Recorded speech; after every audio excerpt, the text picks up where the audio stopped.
Money is often something that operates on trust. Often it's just simple pieces of paper that we're told is valuable, that will buy the things you need later in the day or next week or so on. When that trust disappears, the whole economic system will fail.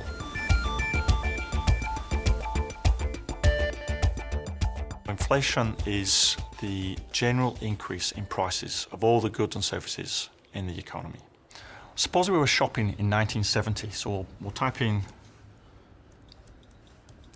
1970, and the price of those food items was $100. Type in $100. And what would that basket of food cost in, say, 2012? Now, our inflation calculator shows us that $100 spent in 1970 would need $1,472 in 2012. That 42-year period has seen an increase in the price of those food items of 1,300%. The Reserve Bank's function is to keep prices stable, and that's a broad guideline. We specify that as the consumer price index, about 1 to 3% over the medium term.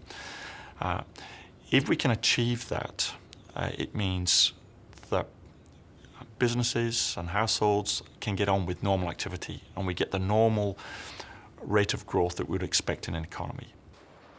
Inflation is very unfair, and often those with little knowledge or very limited economic power are the ones that suffer the most. For example, those on a fixed income.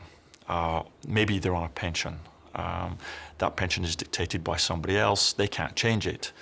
But the price of the things they need to live will be increasing. So they go to the supermarket and they see the price of milk, the price of bread increasing. Their incomes have not changed, so what they can purchase has been reduced. Very easy to talk about inflation in general, but its measurement is a tricky thing because you have to track all the goods and services in the economy, thousands and thousands of products. To measure inflation, we use a concept known as the Consumer Price Index. And we have in front of me here a range of products that the typical consumer might be purchasing.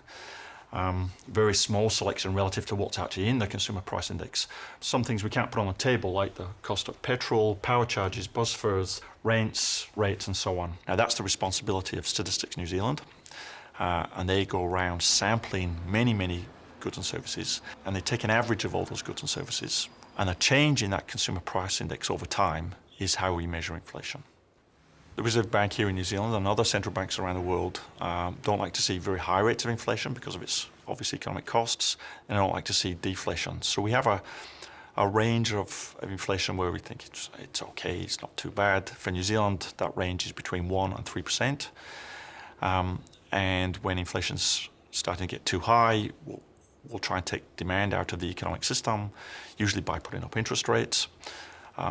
When demand is too weak, we try and stimulate the economy, and usually that would be by lowering interest rates. When we're purchasing goods and services, we use money.